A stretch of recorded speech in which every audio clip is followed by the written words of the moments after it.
তো জয় হিন্দ বন্ধুরা, এই মুহূর্তে গুরুত্বপূর্ণ একটা আপডেট নিয়ে আপনাদের সামনে চলে এসেছি। তো বন্ধুরা, আজকে একটা নতুন একটা যোজনা বা একটা প্রকল্পের সাথে আপনাদের পরিচয় করাতে হচ্ছে, যে প্রকল্পটি আপনারা নাম নথিভুক্ত করলে প্রায় প্রতি মাসে কিন্তু ১,৫০০ টাকা করে পেয়ে যাবেন। তো কারা এই প্রকল্পে বা এই যোজনায় নাম নথিভুক্ত করতে পারবেন, কি কি ক্রাইটেরিয়া, কি কি বিষয় ডকুমেন্টারি লাগবে, সেগুলো এক এক করে আমি এই ভিডিওর মাধ্যমে জানাবো। তো ভিডিওটা সম্পূর্ণ দেখবেন এবং চ্যানেলে নতুন হলে চ্যানেলটা সাবস্ক্রাইব করবেন। তো পশ্চিমবঙ্গে রোজগার সঙ্গম যোজনা, এই প্রকল্পটার নাম বা যোজনাটার নাম হলো পশ্চিমবঙ্গ রোজগার সঙ্গম যোজনা। রোজগার সঙ্গম যোজনা পশ্চিমবঙ্গের মুখ্যমন্ত্রী মমতা ব্যানার্জি এটি চালু করেছেন।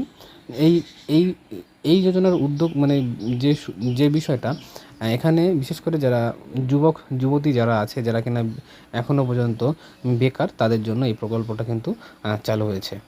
এই যোজনায় নাম নথিভুক্ত করলে যে বিষয়গুলো আপনারা যে সুবিধাগুলো আপনারা পেতে পারেন, সেটা হলো, এই যোজনা এমন একটি প্ল্যাটফর্ম তৈরি করে যেখানে চাকরির প্রার্থী এবং চাকরির প্রদানকারী সংযোগ করতে পারে, যুবকদের বিভিন্ন সেক্টরে উপযুক্ত কর্মসংস্থান খুঁজে দিতে সাহায্য করবে।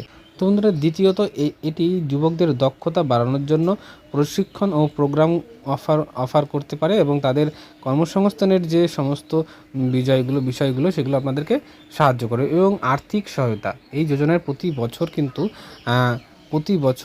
মাসে কিন্তু ১,৫০০ টাকা করে কিন্তু আপনাদের সহায়তা করবে। যোজনায় আপনাদের যোগ্যতা বা মানে আপনাদের বয়সের যে ক্রাইটেরিয়া, ১৮ থেকে ৪৫ বছরের মধ্যে হতে হবে এবং নিম্নতম ৮ম শ্রেণী পাস হতে হবে, তবেই কিন্তু আপনারা এই যোজনায় নাম নথিভুক্ত করতে পারবেন। নিবন্ধন প্রক্রিয়া, আগ্রহী প্রার্থীরা অফিসিয়াল ওয়েবসাইটে গিয়ে ব্যক্তিগত বিবরণ দিয়ে শিক্ষকতা যেসব বিষয়গুলো ডকুমেন্ট নথিপত্র যা দরকার দিয়ে কিন্তু আপনারা কিন্তু নাম নথিভুক্ত করতে পারেন। এই যোজনার লক্ষ্য হলো কর্মসংস্থান বাড়ানো এবং যুবকদের দক্ষতা বৃদ্ধি করে রাজ্যের অর্থনৈতিক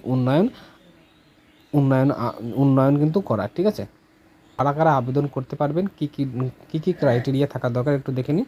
এই রোজগার সঙ্গম যোজনার যোগ্যতা হতে পারে, আপনাকে অবশ্যই একজন